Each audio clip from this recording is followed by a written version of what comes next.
bien, nous allons commencer cette séance dédiée au nucléaire, qui a comme sous-titre entre continuité et renouveau, parce que le nucléaire est une histoire maintenant essentielle en France.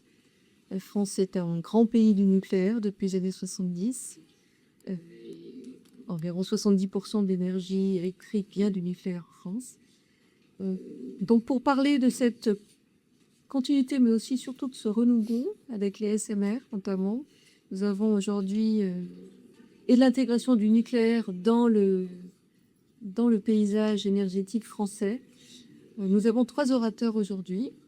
Donc, tout d'abord, Guillaume Ravel, qui est de la direction des programmes énergie du CEA, qui va nous parler des SMR. Donc, des SMR, Small Modular Reactors. Ensuite, parce que le nucléaire est aussi une histoire d'approvisionnement en uranium, nous avons Teva Meyer, qui est géographe, qui viendra nous parler des approvisionnements stratégiques des matériaux fissiles de l'uranium. Puis nous aurons une pause, donc ça c'est la tradition guide, une demi-heure chacun, chaque intervenant, une pause, dernier intervenant. Donc ces derniers intervenants seront 2 en fait, du CEA, de ITZ, et qui viendront plutôt nous parler de la planification énergétique et des politiques de sortie du nucléaire, et pour conséquence sur le réseau électrique européen.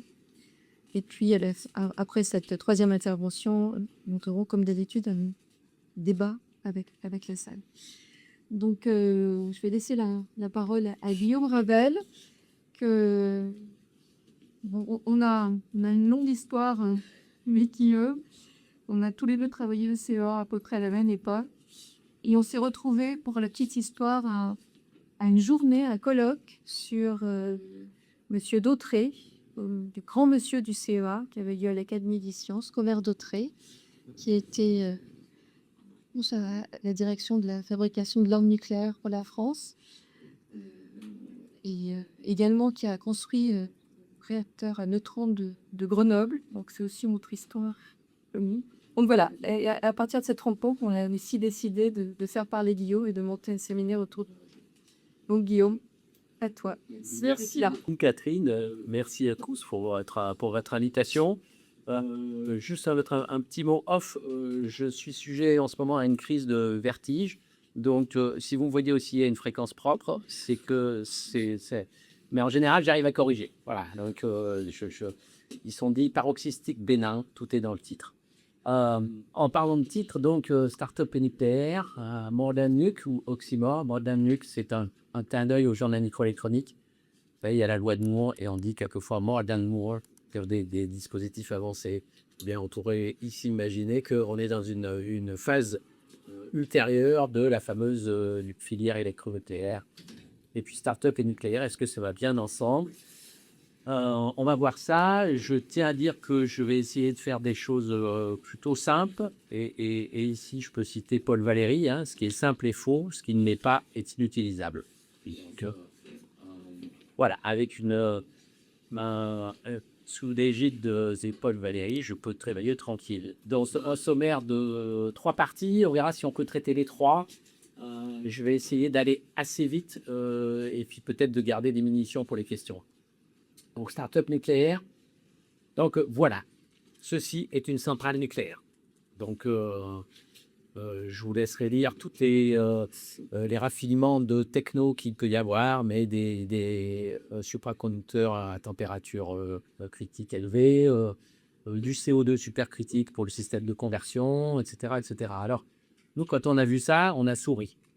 Je veux dire, hein, la maison CEA étant une maison plutôt sérieuse en ce qui concerne le nucléaire, voir un chalet suisse illustrer un réacteur nucléaire, ça nous fait sourire. Chalet suisse dans les Rocheuses d'ailleurs. Cette société s'appelle Oklo et elle met au point un réacteur de 4e génération. Il faudra voir ce que c'est, mais peu importe à ce niveau-là. Fait 1,5 MW électrique, donc un millième d'un EPR en termes de puissance. Donc en décembre 2020, on a vu ça. En 23, on s'est aperçu que Sam Altman, le patron de ChatGPT, était le président de cette start-up. Bon. Et puis, il visait une entrée en bourse à 850 millions de dollars. le 20 septembre, en fait, la capitalisation d'Oclo est de 1 milliard. Et un an après, à la date de mon anniversaire, vous savez tout, 16 octobre, 25 milliards, dont un chalet suisse. Et j'avoue que ça nous a laissé rêveurs. Alors, puisqu'on parle nucléaire et start-up, on dit tout de suite qu'il y a deux familles, hein, vous le savez, vous avez révisé le cours de physique si besoin. Donc, on prend des éléments légers, on les fusionne, c'est ce qui s'appelle la fusion. Et puis, on en prend des très lourds, un peu instables, un envoi de neutrons, et on les casse. Et dans les deux cas, on récupère de l'énergie. C'est, dans les deux cas, des réacteurs nucléaires. Alors, est-ce qu'on va considérer les deux? La quasi-totalité des feuilles de route qu'on voit dans les projections, dans les prospectives, elles ne considèrent que les sociétés qui traitent de fission. Donc, cette hypothèse, elle est souvent cachée, mais elle existe. Et puis, tout de même, on rappellera que les réacteurs de fission pour produire de l'électricité, qu'il y en a depuis 50 ans. Il y en a depuis 50 ans, et il y a alors 417 réacteurs au monde entier en 2024. Actuellement, il y en a peut-être une poignée de plus, hein. Au passage, je rappelle que les Chinois en mettent à peu près 10 par an en activité actuellement. Et ils ont un plan pour, je crois, plus 30 ou plus 40. Donc, on va dire que c'est une techno qui marche, on va dire. Bon. Aucun réacteur industriel, hein, il faut le savoir, basé sur la fusion nucléaire, n'existe dans le monde. Et pourtant, il y a un grand nombre de startups qui font du nucléaire. Alors, nucléaire de fusion. Alors, pourquoi est-ce que c'est séquentiel? Est-ce qu'on vise le coup d'après? Est-ce qu'on a des investisseurs privés visionnaires, particulièrement aux États-Unis? Est-ce qu'on pense que l'électricité va croître dans le mix énergétique? On va voir tout ça, mais tout de même quelques chiffres. La fusion, les startups de fusion totalisent maintenant près de 10 milliards d'investissements. 10 milliards de dollars d'investissement. Et on peut tout de suite upgrader le tableau qui date de 2 ou 3 ans de mon côté. Ion Energy est passé à 1 milliard de financement. La première française Renaissance Fusion, qui est à Grenoble, vient de récolter 35 millions. Et Marvel Fusion, qui est une allemande, monte dans le classement. On verra rapidement après. Donc, il y a 2 ou 3 ans, j'en avais compté 35, il y en a 50 actuellement. La plus dotée, si je peux dire, Commonwealth Fusion, prévoit une preuve de concept, une démonstration dans une expérience qui s'appelle Spark en 2025. Où vous voyez que la majorité est dans la grande majorité qui est en Amérique du Nord, hein, et puis beaucoup préfèrent le confinement magnétique au confinement inertiel avec les gros lasers. La chose très surprenante tout de suite, c'est Microsoft qui signe un contrat de fourniture d'électricité pour 2028 avec une start-up, la fameuse start-up Helion, là, qui est en numéro 3. Et l'a signé en 2023, un contrat de fourniture d'électricité à partir d'un réacteur de fusion. Helion annonce $10 le mégawattheure. On verra ce que ça représente un peu tout à l'heure si j'ai le temps. Alors, évidemment que j'ai eu l'occasion de regarder la semaine dernière où on est sur l'expérience Spark, hein. Donc, l'expérience Spark, eh bien, en fait, on voit que non, c'est pas tout à fait 2025, ce sera plutôt 2027, d'après le site de Commonwealth Scientific. Bon, en visant un Q, c'est-à-dire un gain scientifique légèrement supérieur à 1, pour dire que la réaction de fusion fonctionne. Je vous ai mis 2-3 choses ici. La machine ITER, l'installation de la collaboration internationale, hein, ITER vise en 2039 un gain scientifique de 10. Le NIF à Livermore, en confinement inertiel, a atteint 1,5 et puis plus récemment 4. Alors, je rappelle quand même que ce truc, ce gain scientifique, hein, et Commonwealth Fusion l'utilise vraiment beaucoup, en fait, c'est juste ce qui se passe dans l'énergie qui est communiquée au plasma. Ce n'est pas tout à fait ce que vous avez quand vous branchez la prise d'un côté et que vous récupérez de l'électricité de l'autre, hein. Donc, je prends l'exemple des lasers, confinement par laser. Si vous avez un rendement de 1% des lasers, c'est bien beau. Donc, ce n'est pas Q égale 1 qu'il va falloir, hein, c'est Q égale 100 qu'il faudra, mine de rien. Donc, voilà. Il y a un tout petit peu d'emballement médiatique ou à destination des gens qui ont beaucoup d'argent à injecter dans les startups. Helion Energy, vous voyez, 50 mégawatts, hein, leur Power Purchase Agreement avec Microsoft, c'est 50 mégawatts qui devraient délivrer en 2028. Ça, c'est une dépêche Reuters récente, 2025, juillet 2025. Vous voyez qu'on commence à dire, ah, les centres de données de Microsoft. D'accord. Et puis, on pourrait profiter d'une infrastructure réseau. Donc ça profile des choses qui vont arriver. Au passage, donc on voit qu'Elian est maintenant valorisé autour de 5 milliards de dollars, ce qui fait quand même bourse. Vous trouverez des données sur Eximer Energy aussi, Renaissance Fusion, Marvel Fusion, je vous en parlais en Allemagne, hein, qui ont un financement total de 385 millions d'euros actuellement. Donc voilà. Donc ça bouge sur la fusion et je me suis livré un petit exercice intellectuel. Qu'est-ce que croit le marché pour les startups de fusion? Le marché, il pense que ça va aller plus vite parce qu'il n'y a pas de disposition réglementaire, il n'y a pas d'autorité de sûreté. Donc on va aller plus vite. Il va y avoir des preuves de concept en 2026-2027. Je rappelle que c'est ce que croit le marché. C'est le positionnement, pourquoi tous ces milliards arrivent, c'est ce que croit le marché. Des introductions en bourse dès 2030, et puis on va commencer à avoir des échanges de blocs financiers à partir de 2035. Ce qui est intéressant, c'est qu'il y a des compagnies comme Kyoto Pioneering. Eux, ils disent tout de suite, ils n'iront pas jusqu'au réacteur, ni même jusqu'à la conversion électrique. Et ils disent, on va mettre au point des briques et on vendra les briques. Exemple, les supraconducteurs d'un certain type, hop, je les vends à un tout autre segment industriel, etc. etc. Donc là, on est dans ce qu'on appelle revenues by the way, c'est-à-dire qu'il y a peut-être 40 ans de développement, et si vous vendez au fur et à mesure, vous n'aurez pas le chiffre d'affaires à la fin en vendant des électrons, vous l'aurez eu avant. Donc c'est une première ruse. Et puis les gens qui investissent, les fonds qu'on appelle de venture capital, qui investissent actuellement dans ces startups, en général, ils sortent au bout de 7 à 10 ans.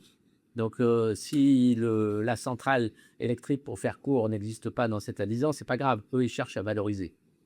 Donc ça, c'est une ruse. Et puis, le marché croit que c'est une technologie propre et qu'il n'y a pas de problème de combustible.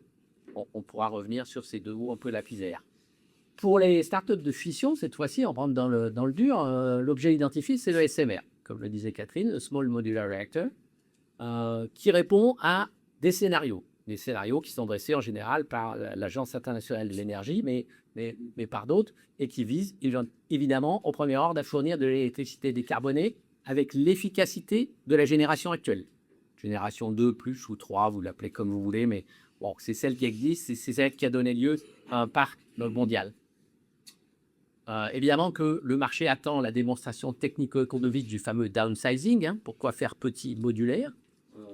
Qu'est-ce que ça marche mieux? Est-ce qu'on le vend mieux? Et puis, il y a aussi la génération 4 qui arrive là-dessus, donc la génération suivante de réacteurs. Il y a des gens qui visent à faire des petits réacteurs en génération 4 qu'on appelle quelquefois Advanced Modular Reactor. Je le mentionne là. Le marché s'attend à ce qu'il y ait plus que l'électricité. Quand je dis plus que l'électricité, je devrais dire moins que l'électricité. Parce que, en fait, un des intérêts d'un réacteur nucléaire, c'est que c'est d'abord une chaudière. Et donc, vous pouvez faire de la chaleur décarbonée. Et ça, c'est très intéressant parce que jusqu'à présent, dans tous les mix énergétiques, la chaleur, elle est fortement carbonée. Et si vous êtes en génération 4, vous avez aux alentours de 450 degrés au primaire, alors qu'on a 300 sur une génération 3. Donc en fait, vous avez un marché plus large pour la chaleur. Donc c'est l'application dite calogène. Donc on a fait 2 domaines et 2 scénarios avec ces fameuses startups du nuc. La fusion, jamais fait, en rupture, fait rêver, très dépendant de la science. Hein. Il y a des verrous scientifiques énormes. Sert les scientifiques et les investisseurs, j'ose le dire. Hein. Les investisseurs amènent des fonds, les scientifiques se régalent, pour une fois qu'on a de l'argent qu'on pourra travailler. Mais on est assez loin du marché. Donc il faut des voies rapides de valorisation. Je vous ai expliqué, on débite la chose en briques. On est bien loin de la production, mais on ne peut pas exclure qu'il y a un hold-up façon New Space. Hein. Vous savez que quand la personne dont je n'aime pas prononcer le nom a voulu lancer sa boîte pour lancer des fusées, eh bien, tout le monde rigolait. Hein. Bon, on rigole un peu moins maintenant. Donc, il peut y avoir cet effet-là. Hein, et moi, je ne suis pas devin là. Mais tout de même, face à ce scénario-là, il y a celui des SMR. Les SMR, ce sont des objets qui ont déjà été faits, qui sont connus pour les avantages et les inconvénients, notamment les inconvénients. Une roadmap qui est très, très, très, très soumise à des verrous réglementaires. Et moi, en tant que citoyen, je suis tout à fait pour que ces verrous existent et qu'ils ne soient pas contournés. Il faut réussir le downsizing. Il va falloir jouer un peu d'agilité par rapport à des big players. Ce que je veux dire par là, je vais vous le montrer dans une page suivante, c'est que en fait, les grandes sociétés qui font des gros réacteurs, ils ont des BU qui font des petits aussi. Donc en fait, vous vous trouvez avec des grosses sociétés et puis des vraies startups. Donc la startup va vouloir jouer l'agilité, comme on dit. On verra ce qu'il en est. Nouveaux marchés comme la chaleur. La distribution du risque, moi je la compare à ce qui s'est passé sur les biotech et les big pharma il y a 15 ans à peu près, hein. C'est-à-dire que les big pharma, on se dit, bon, ici il y a une molécule sur 1000 ou sur 10 000 qui marche, pourquoi est-ce que moi je prendrais le risque? Tiens, il y a des startups de biotech, laissons-leur prendre le risque. Elles se débrouillent comme elles veulent pour être financées, souvent par le marché. Et puis, sur celles qui marchent, eh bien, elles sont rachetées ensuite par la big pharma. Donc peut-être qu'on assistera à ça. Et puis on a tout de même une problématique d'acceptabilité, puisque là on sait qu'il y a un certain nombre de choses qui se passent avec les réactions de fission. On a dit que la fusion c'était propre et que c'était impeccable, que c'était l'énergie du soleil. Donc il n'y a peut-être pas le match, mais on verra s'il peut y en avoir. Pour la fission, j'ai l'habitude de dire qu'il nous faudra David et Goliath. Simplement ce schéma il montre le parc qui normalement est de 400 gigawatts électriques à l'heure actuelle et qui pourrait être multiplié par 3 à l'horizon 2050. Je pars du parc global. Vous avez les réacteurs qui existent déjà en bleu marine avec les extensions de durée de vie. L'arrivée de la génération 3, c'est-à-dire les modes EPR qui sont en turquoise. Et puis vous voyez ici arriver les premiers SMR au bout de 10 ans de développement et de licensing. Et puis les AMR, ici, probablement au bout de 15 ans, peut-être 20 ans. Hein. Donc, on va dire que ce sera dans la décennie 2030 pour les premiers et plus vraisemblablement dans la décennie 2040 pour les deuxièmes. On a des tailles de marché qui sont, à mon avis, un peu délirantes. Hein. 375 gigawatts électriques en 2050, ça fait vraiment beaucoup de watts. Hein. Donc, en revanche, les applications, on les sent bien. C'est là où on n'aura pas besoin d'un gros. C'est tout bête à dire, mais c'est là où on n'a pas besoin d'un gros acteur. Et puis, c'est là où on peut avoir aussi des compléments à faire avec des renouvelables, puisque le mix énergétique, il faut s'en convaincre, il comportera toujours des énergies renouvelables et probablement du nucléaire. L'Agence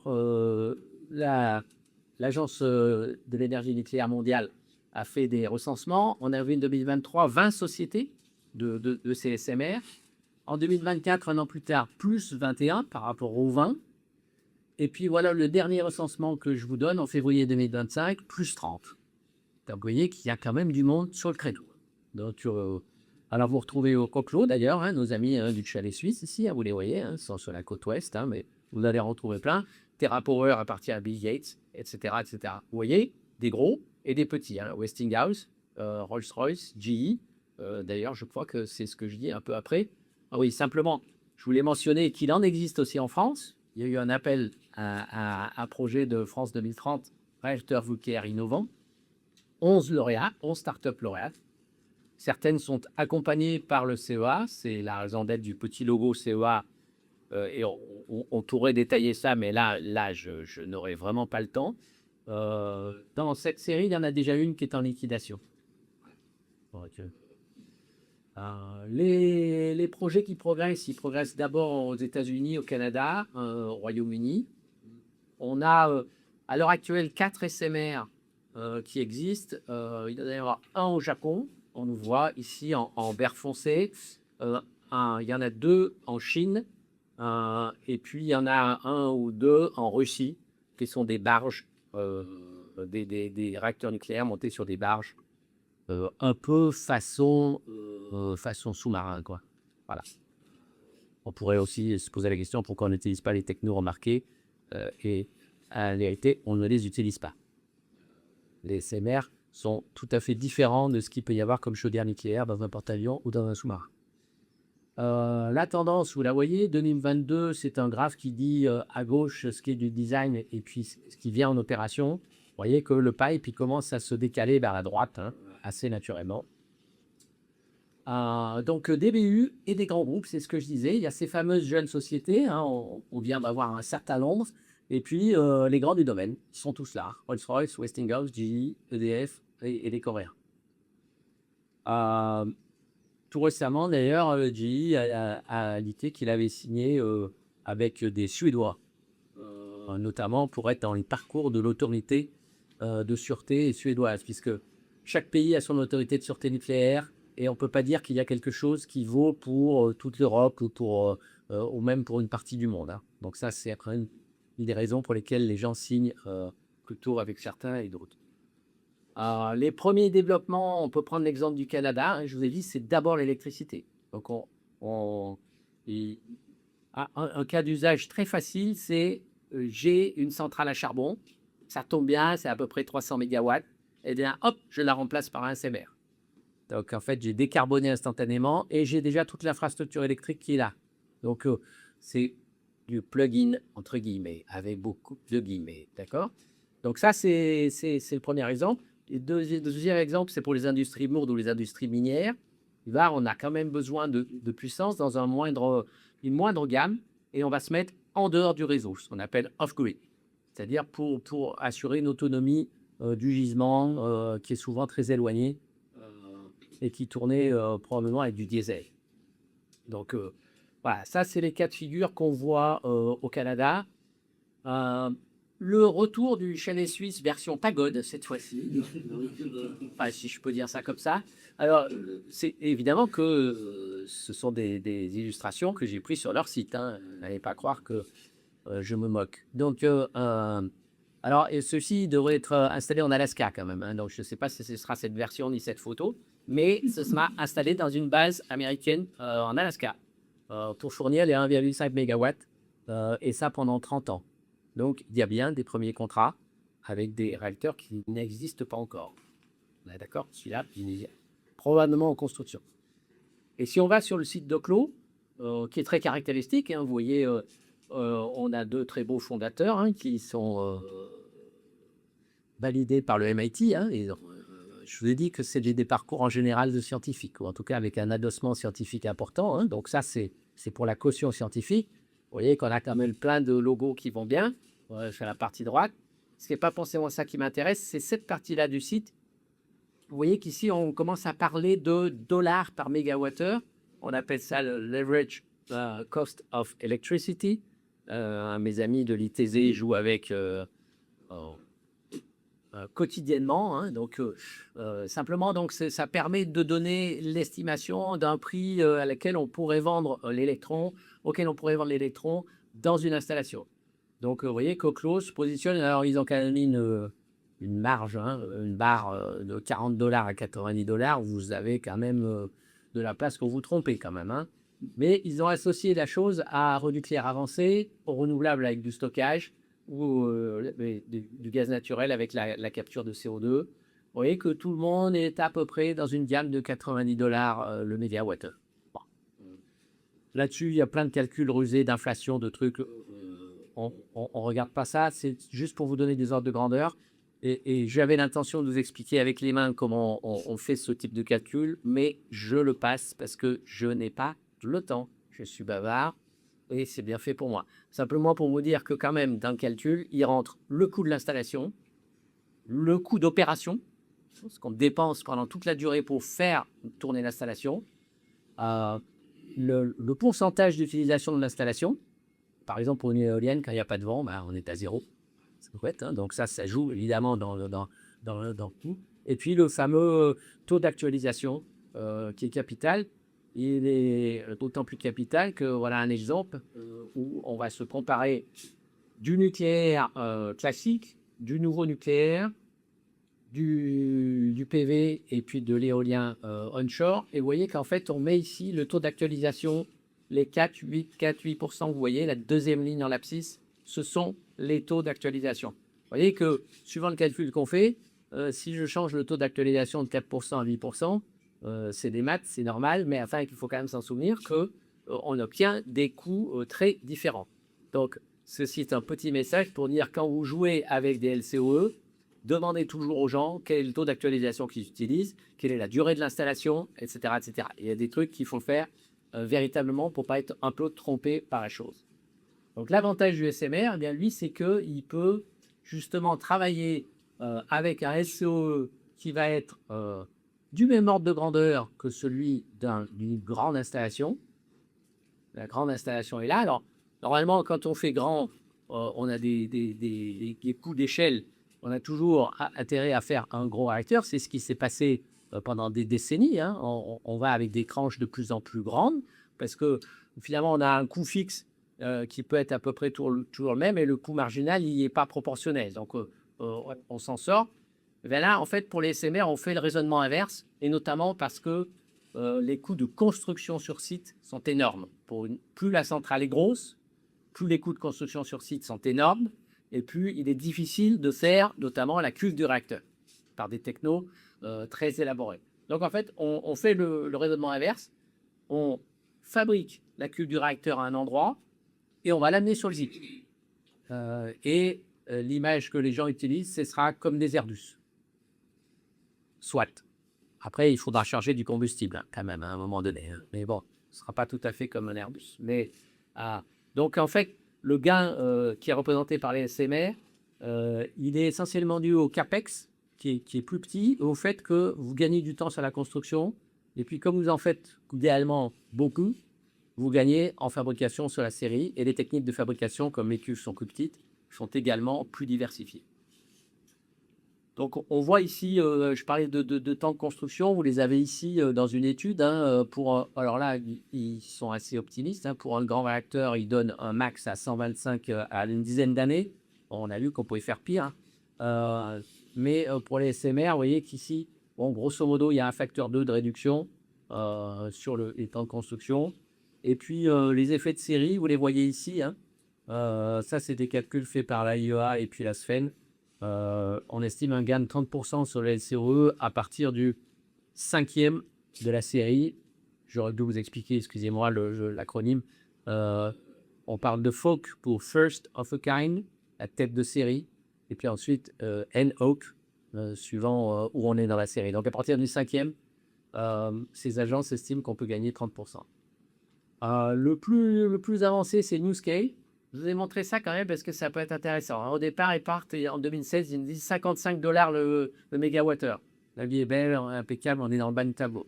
Bon, en 2021, il bouge à 58. 2023, on va taper quand même à $120 le mégawattheure. Hein. Donc, alors, la vie est belle quand même parce que l'IRA, vous savez, un dispositif fiscal américain, l'IRA va prendre $30 par mégawattheure là-dessus, en subvention. Mais ça redescend quand même à 89.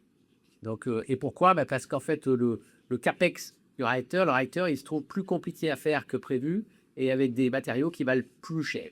Donc, en fait, ça change beaucoup. On se retrouve avec un NCOE brut qui est à $120 quand même, et puis un CAPEX qui tourne autour de $20 000 par kilowatt. Hein. Le CAPEX, il est toujours lié à l'installation, donc pour le définir par rapport à la capacité de l'installation. Donc, $20 000. Au passage, je vous ai donné le CAPEX juste pour rire, là, dans un data center, c'est entre 7 et 9 000 $ le kilowatt. Hein. Alors là, attention, hein, c'est ce que ça consomme. Hein. On est d'accord. Hein. Le data center, il ne produit rien, mais on peut toujours ramener des choses à ce que ça peut encaisser comme électrons ou ce que ça produit. Hein. Parce qu'il faudra bien équilibrer les deux. Et puis, j'adore cette phrase, hein, need of a truly patient capital. Bon, vous voyez ici, ça c'est pris sur le site de NewScale. Création en 2027. Création en 2027. Il y a quand même des grosses subventions du DOI. Hein, plus de 400 brevets quand même hein, développés. Ici, on a une échelle de dépenses. Hein. On est à 825 millions en 2019. Ils disent tout va bien, on va délivrer le premier en 2026. Bon, en fait, c'est 2029 et puis c'est 2033 maintenant. Hein. Et là, on est en train de dépasser largement le $1 milliard en études. En étude, hein, sans compter le proto. Hein. Donc, voilà, les tickets sont chers. Hein. On a des développements qui sont imposés par le licensing, enfin par les autorités de sûreté. Il faut compter typiquement entre 500 millions et 2 milliards de frais d'études et de licensing. Et puis le proto, il va osciller entre, enfin le proto, le first of a kind, il va osciller entre 1 milliard et 4 milliards, suivant qu'on est en génération 3 ou en génération 4, c'est-à-dire SMR ou AMR. Donc, les scénarios, bon, 120 gigawatts de déploiement, 80 gigawatts, vous voyez que ça, c'est déjà mieux que le 375 qu'on avait vu hein, en gigawatts au début. Ça me paraît assez plausible. Et les applications, alors le marché quand même, hein, passez-moi l'expression, ça envoie du gros hein, quand même, hein, entre 70 et 120 milliards de dollars par an, à l'horizon 2050. Et puis vous allez ici pour quoi faire, entre guillemets. Donc au premier rang, c'est pour faire de l'électricité. Hein. Il n'y a pas d'ambiguïté là-dessus. Et puis il y aura ici dans cette vision 2050 de l'hydrogène. Ça reste à prouver. Comment on fait de l'hydrogène hein, c'est tout bêtement de l'électrolyse. Hein. Enfin, on fait un peu de cogène. On prend une partie qui fait la chaleur et l'autre partie qui fait les électrons de l'électrolyseur. Et puis on produit de l'hydrogène décarboné. Vous savez qu'en fait, l'hydrogène, il n'est absolument pas décarboné. Donc, les autres applications, vous les voyez, également les cimenteries. Et puis, le 5% de haute, là-dedans, il y a les data centers. Bon. C'est une note d'Ernst Young en 2024. Bon, soit. Le dernier élément que j'ai pu trouver, qui nous intéressait la Grande-Bretagne en avril 2026. C'est le SMR 300 de Holtec qui passe la première procédure d'évaluation réglementaire. Et vous voyez, mine de rien, que EDF est associé à Holtec pour quoi faire? Pour alimenter un centre de données d'une capacité de 1 gigawatt. Alors, on peut commencer à se dire pourquoi j'ai besoin d'un petit réacteur pour 1 gigawatt? Parce que 1 gigawatt, hein, c'est plus près d'un gros, entre guillemets.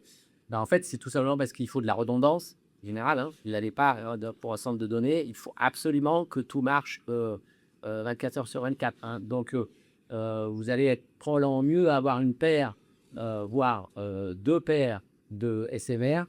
D'autant plus que, je vous rappelle qu'à un moment donné, il faut charger du combustible et le décharger. On en a quand même fier. Tous les 18 mois sur un réacteur du parc. Il y a des SMR dans les startups qui disent le truc est chargé pour 10 ans. Ils ont conçu le cœur pour qu'il fonctionne pendant 10 ans sans rechargement. Donc il y a des nouveautés quand même, hein, mais voilà, on en est. Alors, là aussi, c'est pas forcément le personnage de mes rêves, mais je suis obligé de mentionner que Trump, il est à fond pour les petits réacteurs nucléaires. Bon. Qu'il a nommé en DOE Chris Wright. Chris Wright, il se trouve qu'il était au board de Oklo.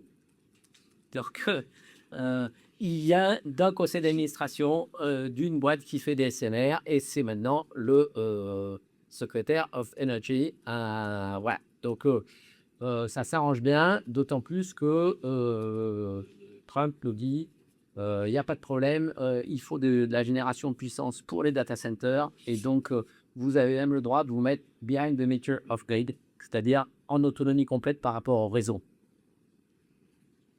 Je ne sais pas combien de temps j'ai. C'est déjà du temps négatif, forcément 5 minutes. Alors, sur les data centers, plein d'annonces. J'ai regardé ce qui se passait les 2 dernières années. Hein. En 2023, on voit déjà une annonce de Microsoft qui veut recruter un spécialiste du nucléaire. Donc, en 2023, on peut commencer à s'interroger un peu. Et enfin, l'annonce, elle est bien rédigée. C'est quand même to power the data centers. Donc, il y a déjà une stratégie claire il y a 3 ans.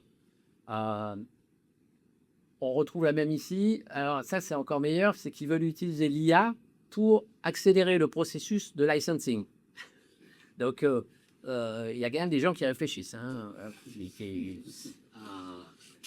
Évidemment, on a BlackRock hein, et puis son annonce à 100 milliards de dollars sur l'infrastructure d'IA, l'infrastructure, mais également la production énergétique nécessaire à l'alimentation de l'infrastructure, bien sûr.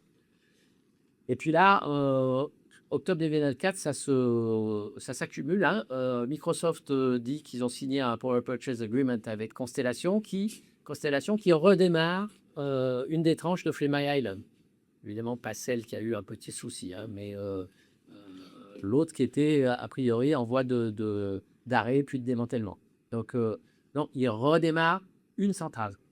Google annonce qu'il a conclu un même type d'accord avec Kairos Power qui fait des SMR pour avoir une flotte de 500 MW de capacité en 2035.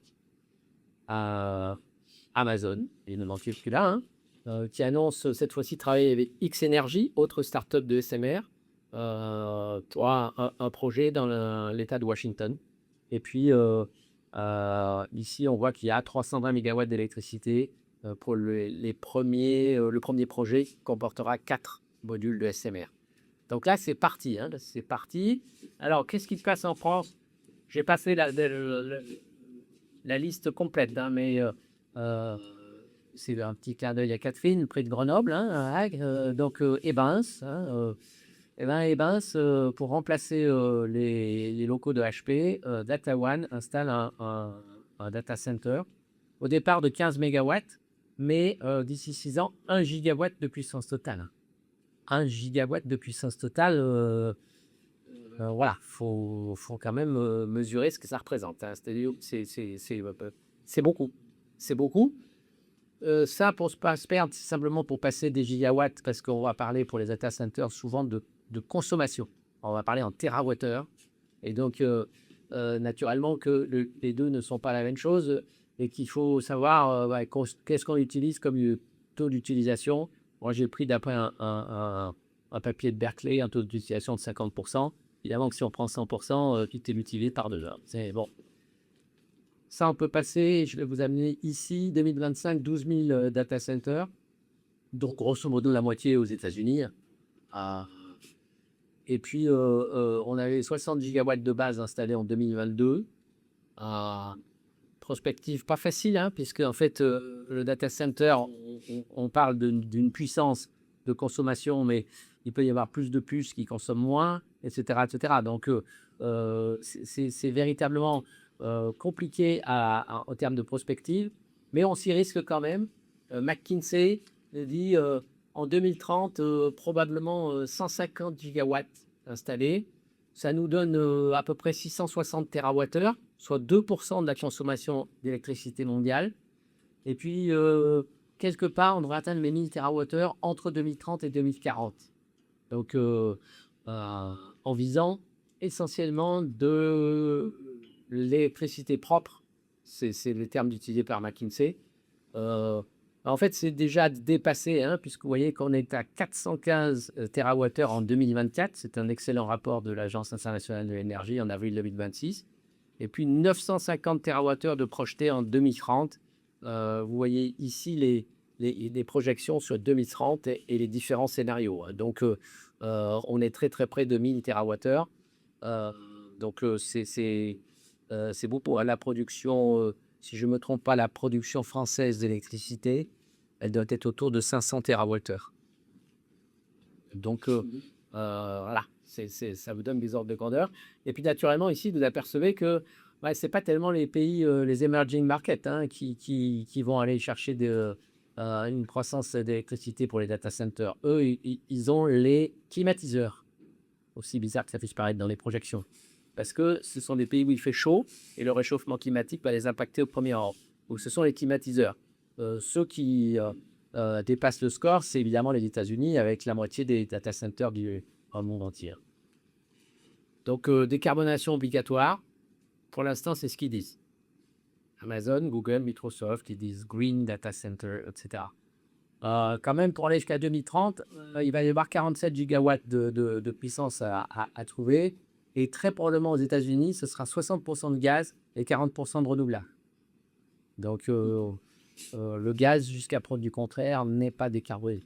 Donc, et les Américains qui sont toujours salades de listing, on est ici, on est en 2028 en prospective aux alentours de 500 TWh juste pour le tentor des États-Unis.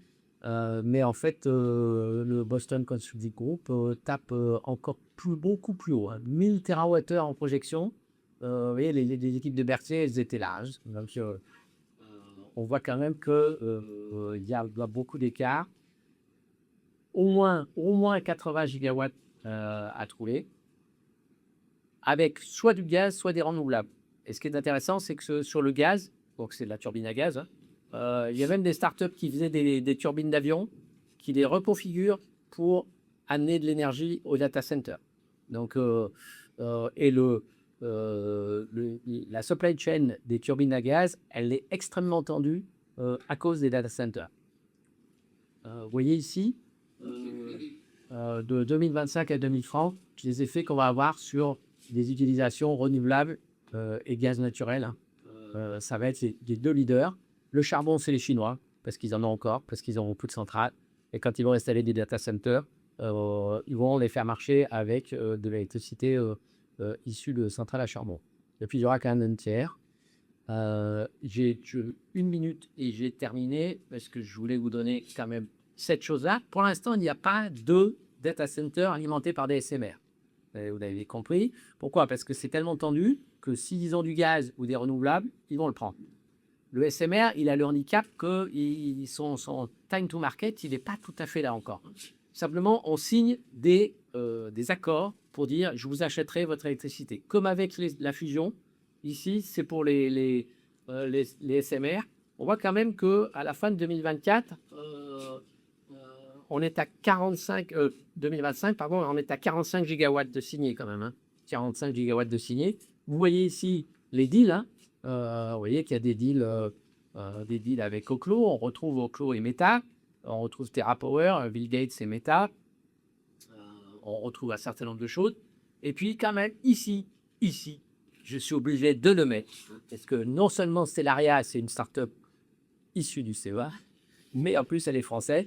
Elle est basée à Grenoble et ils ont signé effectivement pour 500 mégawatts de production d'électrique avec Eponix. Donc, nos amis américains qui ont fait le rapport avaient mis uniquement Europe, pudiquement.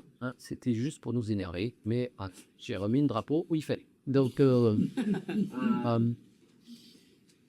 ici, j'avais prévu de vous parler de ça. On le réservera pour les questions. J'en viens juste, ici, à ma conclusion, et je suis désolé d'avoir été un peu long.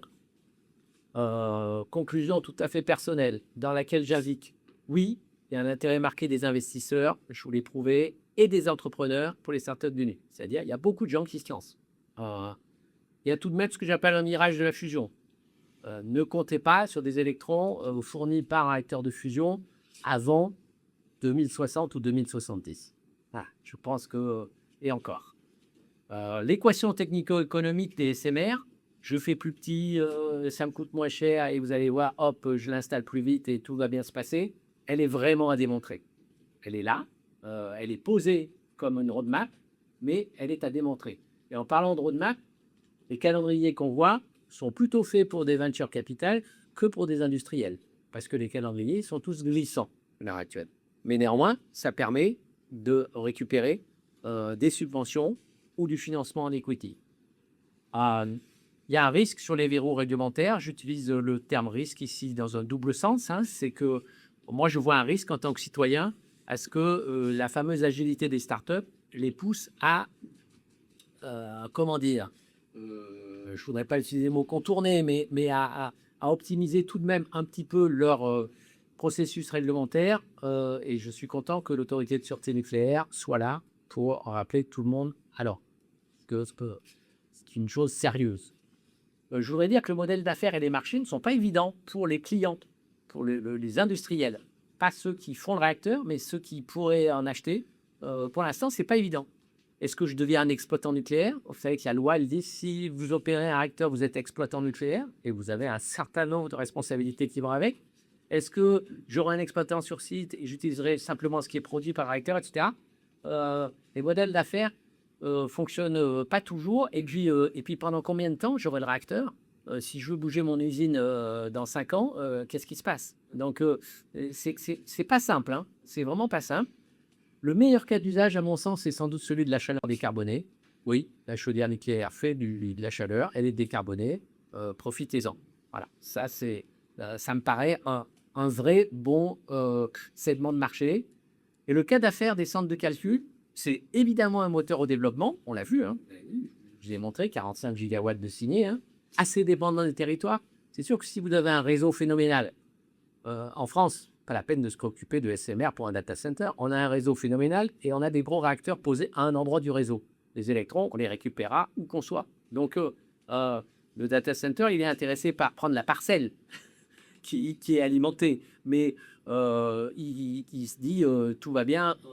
En Europe, au premier ordre, il dit tout va bien. Mais pas aux États-Unis. Et puis la fenêtre d'opportunité, la durée des installations, ça c'est une autre paire de manches. Est-ce que le data center il ne veut pas être construit tellement vite que les SMR ne seront pas au rendez-vous?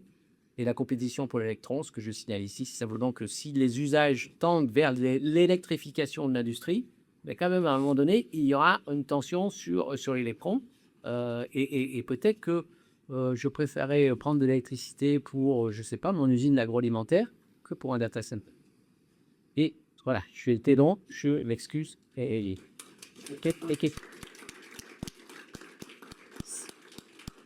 beaucoup, Guillaume. Expressé vérifié. Donc, pendant que Théva s'installe, s'il y a des questions courtes pour des lapins, parce que c'est pas le débat, c'est maintenant, s'il y en a quelques-unes dans la salle. Alors, pas de débat, hein, juste des questions factuelles. On avait une question ici. Oui. Pourquoi on n'utilise pas directement les modèles de réacteurs qui sont dans les sous-marins ou dans les ports sommets, parce qu'ils nagent déjà, c'est le petit réacteur. Alors, en sachant que je n'ai pas l'autorisation nécessaire pour en connaître. Je ne connais pas suffisamment les technos. Mais néanmoins, ce qu'on peut dire, tout simplement, c'est que déjà, ce serait divulguer une techno qu'on n'a pas envie de divulguer. D'accord. C'est déjà au premier ordre. Hein. Si vous copiez le truc et que vous le mettez dans votre centrale, eh ben, n'importe qui peut le voir. Or, c'est une techno stratégique, vous n'avez pas intérêt. Le combustible est un peu différent parce que la compacité d'être obligé d'être très compact, notamment dans un sous-marin, et notamment la géométrie du cœur, du combustible et eau, finalement, c'est tellement spécifique que on ne gagne pas tant à décliner le dissect. Je vais ajouter une considération personnelle. En 2011, on avait le lead de Claire Oratoire avait été contacté par une société qui s'occupe de sous-marins nucléaires sur ce thème-là, avec comme objet la veille anthropologique sur la possibilité de faire stationner des machines nucléaires sous la mer à proximité de centres habités, parce que c'est ça le marché visé. Et on n'a même pas eu le temps de recevoir un dossier que le rideau est tombé. Donc, il n'y a eu aucune demande de confidentialité. On ne sait pas ce que c'est devenu. En fait, ce sont des objets très compliqués et on peut faire beaucoup plus simple. Ils sont très compliqués parce qu'ils ont besoin de beaucoup de performances particulières et on peut faire a priori beaucoup plus simple. Donc pour un objet industriel, c'est un mauvais point de départ, quelque sorte. Si je peux faire un raccourci.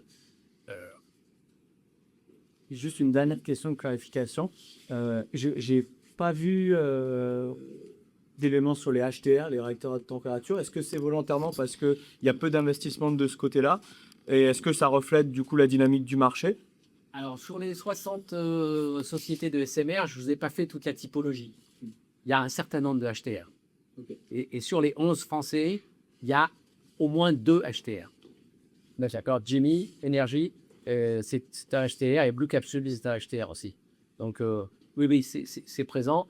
Pour tout le monde, HTR, c'est un réacteur qui va commencer à délivrer de la chaleur au primaire aux alentours de 700 ou 800 degrés. Donc, c'est vraiment ce qui sera apprécié par un industriel qui a besoin de chaleur haute température. Après, les technos de différents réacteurs halogènes, on peut les adapter, faire du 100 degrés, du 150, du 200, du 300, etc.